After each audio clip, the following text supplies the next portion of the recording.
Chief Capata stood on the edge of his porch, his gaze fixed on the horizon. Beyond the yard, 200,000 hectares of forest lay in ruin. Black ash coated the ground, and jagged stumps broke the skyline like rotted teeth. The wind stirred the dust, carrying the dry, metallic scent of a dying wilderness. He had watched the trees disappear for years, and now, the silence of the land was absolute. A shift in the gravel path drew his attention. Two figures walked toward the porch, their boots crunching rhythmically against the dry earth. John Feary and Grace Banda stopped at the base of the steps and bowed. The chief waited. John stepped forward, his voice cutting through the heavy air. "The forest is dying, Your Highness. We have a plan to save it. But we need your people to lead the way." Grace stood beside him, her expression serious. "The process starts with consent. Every village must choose this path freely."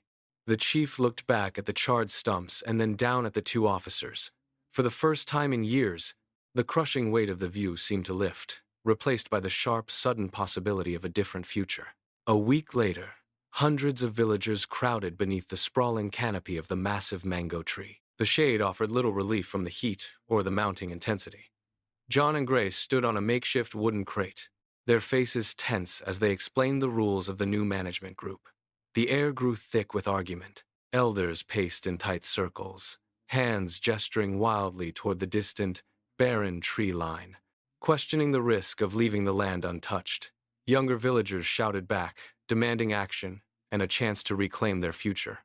The disagreement escalated, voices rising until the individual words blurred into a wall of sound. Dust swirled around their ankles as the crowd surged back and forth. Tension hung in the air, sharp and abrasive. Just as the argument threatened to fracture the assembly, Chief Capata stepped forward. He raised his heavy wooden staff and brought it down hard against the dry earth. The sound cracked like a gunshot. Silence slammed into the crowd. Every eye turned to the chief. He held the position, his gaze sweeping over the faces of his people. Slowly, he nodded. Across the clearing, the first villager mimicked the gesture. Then another. Then the entire assembly moved in unison. The decision was made. The group was born. The following morning, the village pulse shifted from debate to labor. Men moved into the canopy, carrying hand-sawn boards and rope. They hammered together wooden hives, but the first attempts failed when the mounting brackets snapped under the weight. They paused, pooling their strength to reinforce the joints with thick vines, working until their palms were raw. High above the ground, they hoisted the structures into the thickest branches, securing them against the wind. Below, the women moved through the undergrowth in rhythmic lines. They combed the forest floor, fingers nimble as they sorted wild mushrooms and medicinal herbs into woven baskets. The air grew heavy with the scent of pine and damp earth. Meanwhile, the young scouts moved along the perimeter, eyes scanning the horizon. When they found a set of fresh vehicle tracks, they did not retreat. They moved in formation, blocking the path and signaling to the outsiders that the land was no longer abandoned. The despair that had hung over the village for years dissolved. In its place, a singular, heavy focus took root. Every hammer strike and every step taken by the scouts was a claim on the future. By sunset, the forest was no longer a graveyard of stumps, it was a workshop. 2 years of patient labor changed the face of the province. The once bleak landscape deepened into a vibrant, dark green. Ferns choked the forest floor, locking the soil in place. Where riverbeds had cracked under the sun, clear water now surged, carving new channels through the silt. High in the canopy, bees occupied every hive, their constant hum signaling a productive harvest. Crates filled with raw honey stacked up, ready for transport. Then, the first carbon credit payments arrived.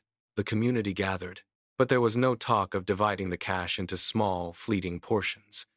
Instead, the focus shifted to permanence. Masons arrived with heavy bags of cement. They laid stone foundations that sank deep into the earth. Bricks rose in neat, measured rows. Within months, a school stood where the dust had once blown freely.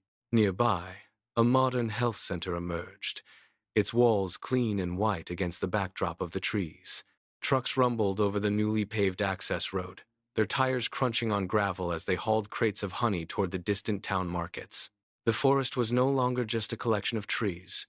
It had become a living, breathing bank, paying out dividends that kept the community anchored to the land.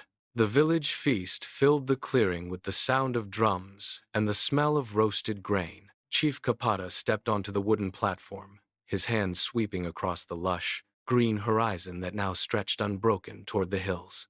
He pointed to the new schoolhouse and the clinic, his voice carrying over the silence of the crowd. "This is our pharmacy, our school, and our future," he shouted. The people erupted in cheers. From the edge of the clearing, new figures emerged.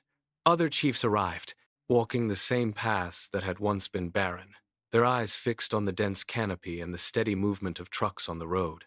They approached with questions, their steps slow, studying the evidence of the transformation. They moved through the village, touching the stone walls and watching the scouts patrol the perimeter. John and Grace stood at the back, observing the exchange. There was no secret to explain. The answer was written in the soil, the water, and the thriving hives. When the people protected the trees built their world. The model was complete, moving from one province to the next, proving that the forest was the foundation upon which everything else was constructed.